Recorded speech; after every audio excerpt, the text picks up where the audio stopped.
বাংলা জনরবের পক্ষ থেকে আপনাদের সকলকে শুভেচ্ছা জানিয়ে 2021-এর বিধানসভা নির্বাচন শুরু হতে বা তার প্রক্রিয়া শুরু হতে এখনো বেশ কয়েক মাস দেরি আছে।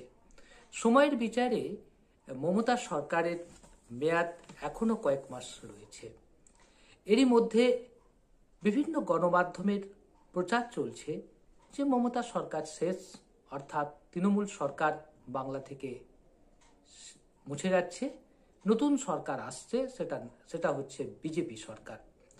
এরকম প্রচার সমগ্র রাজ্য জুড়ে চলছে। বিভিন্ন গণমাধ্যমগুলি, বিশেষ করে সোশ্যাল মিডিয়ায় প্রচারিত যে মাধ্যমগুলি, তারা এই প্রচারকে বাহবা দিয়ে চলেছে। প্রতিনিয়ত তারা একটা বাড়তি অক্সিজেন দিচ্ছে বিজেপির পক্ষে। সেরকম একটা পক্ষের অক্সিজেনই আজ আমরা জানতে পারলাম একটি কলকাতা থেকে প্রকাশিত বহুল প্রচারিত এটি দৈনিক সংবাদ মাধ্যমের ডিজিটাল প্ল্যাটফর্ম থেকে। সেখানে বলা হয়েছে যে বিজেপি দল তার অভ্যন্তরীণ যে সমীক্ষা রাজ্য জুড়ে চালিয়েছে তাতে নাকি খুব স্পষ্ট হয়ে গেছে, খুব পরিষ্কার হয়ে গেছে 150 থেকে 160টা আসন কমপক্ষে পেয়ে বিজেপি এই রাজ্যে ক্ষমতাসীন হতে চলেছে। অর্থাৎ বিজেপি পাওয়ারে আসছে বা বিজেপি এই রাজ্যে ক্ষমতায় আসছে, এই কথাটা খুব সুকৌশলে প্রচার করে দেওয়া। এটাই হচ্ছে ওই সংবাদপত্র গোষ্ঠীর কাজ বলে আমাদের মনে হয়েছে। যে হতেই পারে যে বিজেপি দল ক্ষমতায় আসতে পারে, কিন্তু ভোটের আগে বা ভোট হওয়ার আগে এই ধরনের প্রচারকে বারবার সংবাদ মাধ্যমের সামনে এনে আসলে আমরা যেটা করতে চাইছি, ভোটারদের প্রভাবিত করতে চাইছি, ভোটারদেরকে বলতে চাইছি যে মমতা সরকার শেষ, নতুন সরকার এবার আসতে চলেছে।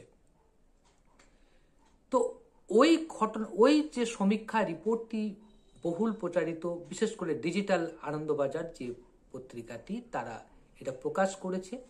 তো তাদের যে প্রকাশিত তথ্যের ভিত্তিতেই আজকে আমার কয়েকটি কথা, কয়েকটি প্রসঙ্গ এবং বাংলার রাজনীতির চালচিত্র আমি যতটা জানি বা আমি যতটা বুঝি বা আমার মতো একজন অর্বাচীন যতটা বুঝে, তা নিয়ে কিছুটা শেয়ার করব আপনাদের সঙ্গে। তাতে যদি এই ভিডিও আপনাদের ভালো লাগে তাহলে আপনারা শেয়ার করবেন এবং সাবস্ক্রাইব হয়ে আমাদের পাশে দাঁড়াবেন। মনে রাখবেন যে সত্য কথা এবং সহজ কথা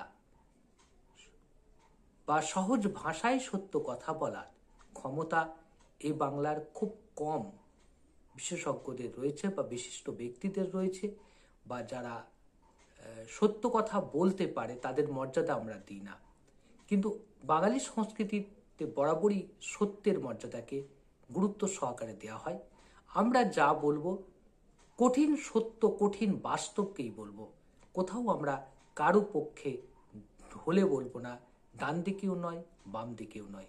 আমরা এটাও করব না যে বিজেপির অভ্যন্তরীণ সমীক্ষা মানেই সেটাই শেষ কথা, এটাও বলবো না। কিন্তু বিজেপির অভ্যন্তরীণ সমীক্ষাকে সামনে এনে আসলে আমরা বড় প্ল্যাটফর্মকে কাজে লাগিয়ে, আসলে গণমাধ্যমকে কাজে লাগিয়ে আমরা যেটা করতে চাইছি, মানুষের মনকে ঘুরিয়ে দিতে চাইছি।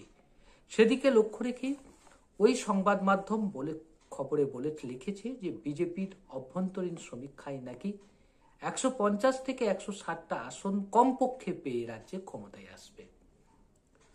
কিন্তু এই ব্যাখ্যার পেছনে কি যুক্তি আছে সেটা নিয়ে আমরা সেই যুক্তির সপক্ষে কোনো কথা সেই অর্থে আমরা দেখতে পাইনি। শুধু বলা হয়েছে যে সমীক্ষা রিপোর্টে এই দৃষ্টিকোণ থেকে সমীক্ষা করা হয়েছে। রাজ্যকে 5টা জোনে ভাগ করে বিজেপি। এই 5টা জোনে বিভিন্ন ব্যক্তি দায়িত্বে আছেন। বিভিন্ন সূত্র থেকে যেমন সমীক্ষা করা হয়েছে, একাধিক সংস্থার পক্ষ থেকে সমীক্ষা করা হয়েছে, একাধিক নিউজ পোর্টালের পক্ষ থেকেও সমীক্ষা চালানো হয়েছে। সেই সমীক্ষার বিশ্বাসযোগ্যতা কতটা সে নিয়েও প্রশ্ন উঠবে। কিন্তু এটা আমরা ফলাও করে প্রচার করে যাচ্ছি একটাই কারণে, যে যাতে মানুষের মনে হয় যে এই রাজ্যে তৃণমূল কংগ্রেস আর ক্ষমতায় আসতে পারছে না। এই সমীক্ষা রিপোর্টে বলা হয়েছে যে উত্তরবঙ্গ জোন যেটা আছে সেই উত্তরবঙ্গ জোনে মোট 54টি আসন রয়েছে, বিধানসভা আসন। এই 54টি বিধানসভা আসনের মধ্যে 30 থেকে 35টি আসন পেতে চলেছে বিজেপি। এই উত্তরবঙ্গ জোনের মধ্যে যেগুলো আছে আপনারা জানেন যে মালদা থেকে দার্জিলিং পর্যন্ত এটা উত্তরবঙ্গ জোন বলা হচ্ছে। এরপরে হচ্ছে নবদ্বীপ জোন। নবদ্বীপ জোন কাকে বলছে? মুর্শিদাবাদ, নদিয়া এবং উত্তর 24 পরগনার একটা পার্টকে বলা হচ্ছে নবদ্বীপ জোন। এখানে রয়েছে 63টা আসন, বিধানসভা আসন। তার মধ্যে 25 থেকে 30টি বিধানসভা আসন বিজেপি জিতে নিতে পারে। এরপর হচ্ছে রাঢ়বঙ্গ জোন। রাঢ়বঙ্গ জোন মানে যেটা আমরা আসানসোল, ব্যারাকপুর, বাঁকুড়া, বিষ্ণুপুর, পুরুলিয়া, এটা হচ্ছে রাঢ়বঙ্গের মধ্যে পড়ে যাচ্ছে। অর্থাৎ বর্ধমানের একটা পার্টকে আমরা ধরছি বা বর্ধমান ধরছি, বাঁকুড়া ধরছি, বিষ্ণুপুর, পুরুলিয়া, বাঁকুড়া, বিষ্ণুপুর, পুরুলিয়া, এই যেটা বড় অংশ, অর্থাৎ বর্ধমান, বাঁকুড়া, পুরুলিয়া, বীরভূম আর হচ্ছে এই চত্বরটায় আমরা একটা বড় সাফল্য দেখানো হয়েছে বিজেপিকে। সেখানে 57টা আসন আছে, বিধানসভা আসন। 57টা বিধানসভা আসনের মধ্যে 30 থেকে 35টি বিধানসভা আসন পেতে পারে বিজেপি বলা হচ্ছে। মেদিনীপুর জোন। মেদিনীপুর জোন হচ্ছে যে মেদিনীপুর জেলা, পূর্ব মেদিনীপুর এবং হাওড়া হুগলি নিয়ে একটা জোন আছে, এই জোনটার নাম দেওয়া হয়েছে মেদিনীপুর জোন। এই মেদিনীপুর জোনে 69টি বিধানসভা আসন আছে। তার মধ্যে 35 থেকে 40টা বিধানসভা আসন পেতে পারে বিজেপি। কলকাতা জোন, এরপর হচ্ছে কলকাতা জোন। কলকাতা জোনের টোটাল আছে, মোট আছে 51টা বিধানসভা আসন। তার মধ্যে 10 থেকে 12টি আসন পেতে পারে বিজেপি। এটা হচ্ছে বিজেপির অভ্যন্তরীণ সমীক্ষার প্রেক্ষাপট বা তাদের দাবি। তো এই দাবির প্রেক্ষিতে আমাদের কিছু বক্তব্য রয়েছে। প্রথম কথা হচ্ছে যে 2019-এর লোকসভার নিরিখে যদি আমরা সমীক্ষা করতে যাই বিধানসভা নির্বাচনে, তাহলে সেই সমীক্ষাটা সম্পূর্ণ হয় না। প্রথম কথা মনে রাখতে হবে যে বিধানসভা নির্বাচনের সঙ্গে লোকসভা নির্বাচনের আমূল পরিবর্তন হতে পারে। আপনাদের মনে আছে যে দিল্লি বিধানসভার 7টি আসনের মধ্যে কোনো আসনই কেউ পায়নি। তা সত্ত্বেও গত বিধানসভা নির্বাচনে দিল্লি বিধানসভাটা অরবিন্দ কেজরিওয়াল দখল করেছে, অর্থাৎ আম আদমি পার্টি দখলে গেছে। তাহলে বিজেপির সমস্ত লোকসভা আসন পাওয়া সত্ত্বেও আম আদমি পার্টির হাতে দিল্লি আছে, এটা মাথায় রাখতে হবে। একই রকম ভাবে 18টি লোকসভা আসন পেয়েছে বলেই তারা উত্তরবঙ্গে একচেটিয়া দাপট দেখাবে, এটা ঠিক নয়। কেন উত্তরবঙ্গে দাপট দেখাতে পারবে না? তার 3টে ফ্যাক্টর কাজ করছে। প্রথম ফ্যাক্টর হচ্ছে সংখ্যালঘু সমাজ। গত লোকসভা নির্বাচনে সংখ্যালঘুদের একটা বড় ভোট ব্যাংক গিয়েছিল, উত্তরবঙ্গের সংখ্যালঘুদের বড় ভোট ব্যাংক গিয়েছিল বিজেপির ফেভারে, বিজেপির পক্ষে। নাহলে বিজেপি এত ভালো রেজাল্ট করতে পারতো না। বিজেপির ফেভারে গেছে। কারণ কেন গেছে? যে তৃণমূলের যে অন্তর্দ্বন্দ্ব, তৃণমূলের মধ্যে যে বিক্ষুব্ধ অংশটা মুসলিমদের ছিল, তারাও বিজেপিকে ভোটটা দিয়েছিল। এবারে দেবে না। কারণ বিজেপি সরকার 2019-এ ক্ষমতায় আসার পর যে আইন করেছে, যে ব্যবস্থা নিয়েছে, তাতে সংখ্যালঘুরা খুব একটা খুশি নেই। এই সরকারের, এই বিজেপির প্রতি খুশি নয়। 2 নম্বর তত্ত্ব হচ্ছে যে সেবার গোর্খা জনমুক্তির নেতারা ছিল কার হাতে? বিজেপির সঙ্গে ছিল, বিজেপির সঙ্গে তাদের যুক্তি ছিল। এবারে গোর্খা জনমুক্তির মোর্চার নেতা বিমল গুরুং সরাসরি তৃণমূলকে সমর্থন করছে। শুধুমাত্র তৃণমূলকে সমর্থন করার জন্যে উত্তরবঙ্গে কমপক্ষে 12টি আসন তৃণমূল কংগ্রেসের দখলে চলে যাবে একতরফাভাবে। তো এরপরে যেটা হবে সেটা হচ্ছে মুসলিম ভোটের বড় অংশ তৃণমূল কংগ্রেসের দিকে ঝুঁকবে। এই ঝুঁকার ফলে যে আসনটার কথা বলা হচ্ছে উত্তরবঙ্গে 30 থেকে 35টা আসন, এটা কমে দাঁড়াবে 15 থেকে 20টা আসনে। অর্থাৎ বিজেপি উত্তরবঙ্গে 15 থেকে 20টা বেশি আসন পেতে পারবে না। নবদ্বীপ জোনের যেটা বলা হচ্ছে যে মুর্শিদাবাদেতেও বিজেপি সেই অর্থে আসন পাবে না। নদিয়াতেও কৃষ্ণনগরের সবকটা বিধানসভাতেই তৃণমূল কংগ্রেস এগিয়ে থাকবে, 7টাতেই। উত্তর 24 পরগনার বনগাঁ এবং রানাঘাটে বলা হচ্ছে সবটাই পাবে। তো এখানেও সবটা পাবে কিনা সে নিয়ে যথেষ্ট সন্দিহান আছে, এবং বিশেষ করে বনগাঁ লোকসভার অধীনে যে 7টা বিধানসভা কেন্দ্র আছে তার মধ্যে হয়তো 5টা এক আধিপত্য দেখাতে পারে, 2টো বিধানসভার আসন তৃণমূল কংগ্রেস পেতে পারে।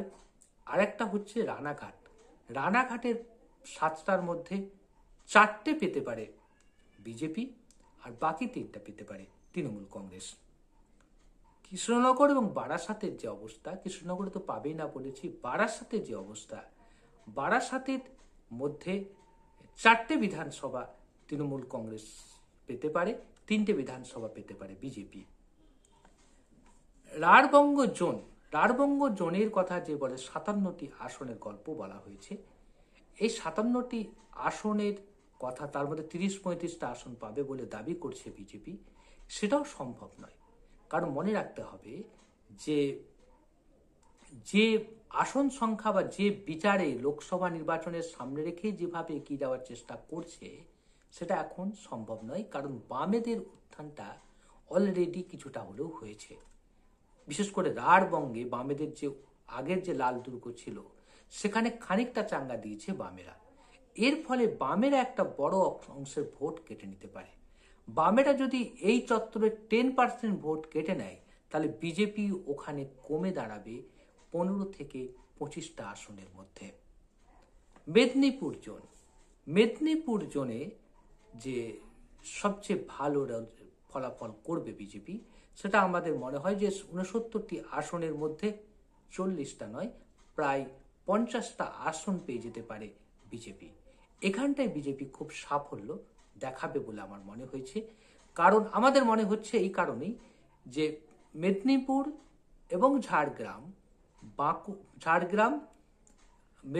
ঝাড়গ্রামে এই চত্বরটাতে বিজেপি দাপট দেখাবে। কারণ শুভেন্দু অধিকারী এখানে ফ্যাক্টর হবে, পূর্ব মেদিনীপুরে ফ্যাক্টর, মেদিনীপুরে ফ্যাক্টর, ঝাড়গ্রামে ফ্যাক্টর, এই 3টে জেলাতেই ফ্যাক্টর হবে। শুভেন্দু অধিকারী ভালো ফল করবে এবং হুগলি জেলার 18টি বিধানসভা কেন্দ্রের মধ্যে অধিকাংশ বিধানসভা কেন্দ্রই কিন্তু বিজেপির দখলে চলে যাবে। হাওড়া জেলাতে 16টা বিধানসভা কেন্দ্রের মধ্যে কম করে 10টি বিধানসভা কেন্দ্র জিতে নিতে পারে বিজেপি, এ নিয়ে কোনো সন্দেহ নেই। তো সর্বসাকুল্যে কলকাতা জোনের যদি কথা আমরা ধরি, কলকাতার জোন, এবার কলকাতা এলাকায় বিজেপির যে ভাষায় কলকাতা জোন, তাতে 51টি বিধানসভা আসন রয়েছে। এই 51টি বিধানসভা আসনের মধ্যে বিজেপির অভ্যন্তরীণ সমীক্ষায় 10 থেকে 12টা বলা হয়েছে। আমরা এখানে বলতে পারি মাত্র 3 থেকে 4টি আসন পেতে পারে। অর্থাৎ সর্বসাকুল্যে প্রশান্ত কিশোরের যে ভারসাম্য বা প্রশান্ত কিশোরের যে অনুমান, সেটাই সত্যি হতে চলেছে। 100 পেরোবে না বিজেপির আসন সংখ্যা। এখনই ভোট হলে বিজেপির আসন সংখ্যা 100 পেরোবে না, এটা খুব জোর দিয়ে বলা যায়।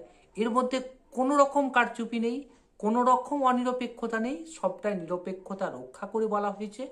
এবং এই মুহূর্তে যদি ভোট হয় পশ্চিমবাংলার রাজনীতিতে, বিজেপি 2 অঙ্কের সংখ্যার বেশি পাবে না, পেতে পারে না। পরবর্তীকালে কি হবে কি হবে না সেটা আমরা বলতে পারবো না।